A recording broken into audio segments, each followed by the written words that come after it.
के मंझोला थाना क्षेत्र के टीपी नगर में एक युवक ने अपनी पत्नी की हत्या कर दी और शव को नदी में फेंक दिया।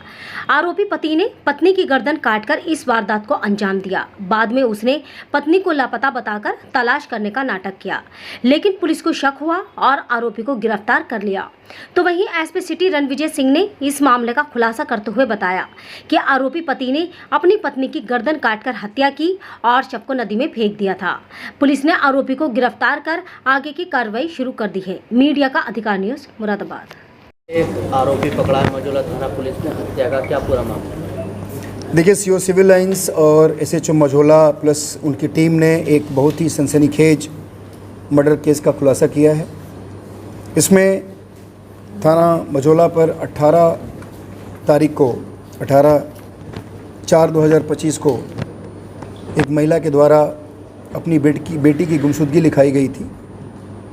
उनका ये कहना था कि उनकी बेटी 12 तारीख से जन्नत बाग जो थाना मंझोला में स्थित है वहाँ से गायब हैं, नहीं मिल रही हैं और शादीशुदा हैं। उसके बारे में सीओ सिविल लाइंस और इंस्पेक्टर मंझोला की टीम लगी।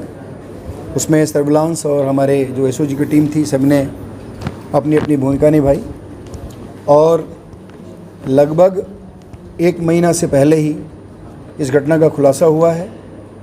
इसमें बेसिकली जो मृतका जो गुमशुदा थी, उनकी शादी 1 साल पहले उनकी दूसरी शादी एक व्यक्ति के साथ हुई थी जिसका नाम शाने आलम उर्फ रेहान है, जो डिंगरपुर मैनाठेर का रहने वाला है। और ये शादी करने के बाद जो गुमशुदा थी उनके साथ ये जन्नत बाग में उनके गुमशुदा के मकान में रह रहा था। ये बेसिकली ड्राइवर है और ये दोनों शादी करने 1 साल पहले शादी करने के बाद उनके साथ उनके बच्चों के साथ रह रहा था वहाँ।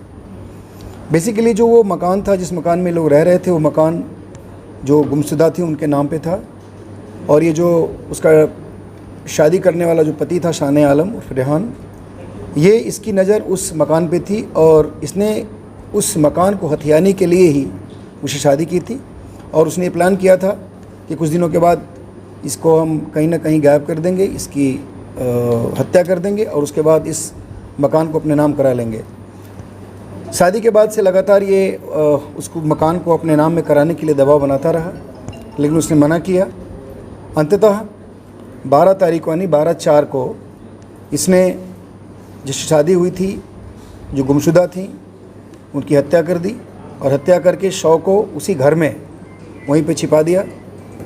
और उसके बाद शव का एक पार्ट यानी सर पूरे बाकी पोर्शन से अलग करके उसको एक खुरपी के सहारे काट के उसको नदी में फेंक दिया था और उसके बाद वहाँ से चला गया।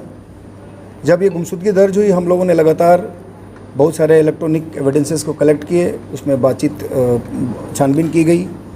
उससे ये संदिग्ध प्रतीत हो रहा था।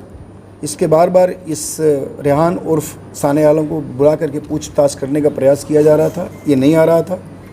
अंततः ये कल यानी 12 तारीख को ये आया और इससे सघनता से पूछताछ हुई। इसने स्वीकार किया और इसके निशानदेही पे जा कर के उसी जो गुमशुदा थी, जो अब उसके बाद 12 तारीख के बाद उनकी डेथ हो गई थी, यानी उनका मर्डर हो गया था, उनका शव उनके घर जन्नत बाग से बरामद हुआ। और उसके बाद वहाँ जो सर जो था, उस सर वहाँ बगल गागन नदी से हमारी फॉरेंसिक की टीम गई और उसने वहाँ बरामद किया। इस प्रकार ये डेड बॉडी बरामद हुई है, यानी जो गुमशुदा थी उनकी हत्या जो 1 साल पहले दूसरी शादी करने वाला रेहान था उसने कर दी थी।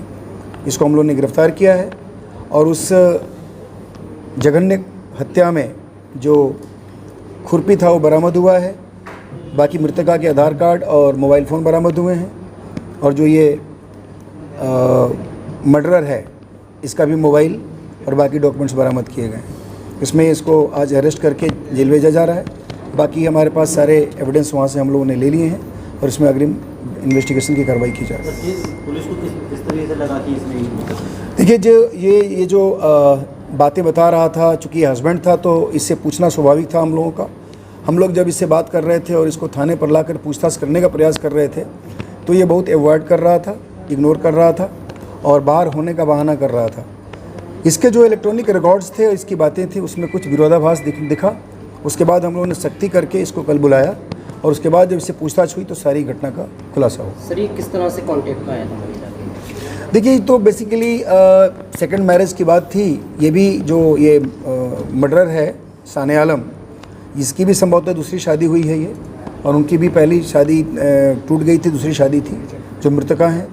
तो इस प्रकार इन लोग दोनों टच में आए और पास के रहने वाले डिंगरपुर के, तो किसी न किसी कॉन्टैक्ट के माध्यम से ये लोग साथ में आए। शान आलम रेहान। शान आलम, ये बताए जिनकी हत्या हुई है वो कौन सी है? वो मेरी बीवी थी। क्या नाम है? तबस्सुम। क्या पहली बीवी थी, दूसरी बीवी थी? दूसरी थी। पहली वाली इन्होंने छुटवाई थी वो। तबस्सुम ने। तबस्सुम ने। मुलाकात कैसे हुई आपकी? मुलाकात ये हुई, किसी लड़के ने नंबर दिया था इनको, बोले ये आदमी काम करवा देगा आपके मकान पर।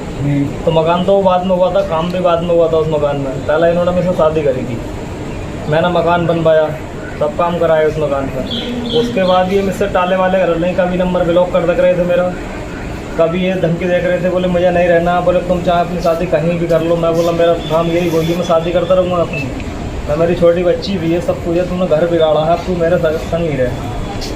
तो ऐसा ही कभी नंबर ब्लॉक, कभी घर को चली जाती थी बिगड़ बताए, 5 दिन 8 दिन मेरे पास रहती थी। मेरी तो ज़िंदगी ख़राब हुई थी ना, तो इसलिए वो धमकी ये देती थी, बोले ज़्यादा मेरा वो करोगे तो मैं तुम्हें मरवा भी सकती हूँ, ये धमकी देती थी मुझे। तो मेरी छोटी बच्ची भी है 7 साल। मर्डर करने का रीज़न क्या था? बस ऐसे ही थोड़ा लड़ाई झगड़ा सा हो गया था, इसी बात पर मेरा गुस्सा आ गया मुझे। मेरा तो क्या मेरा मकान नहीं था?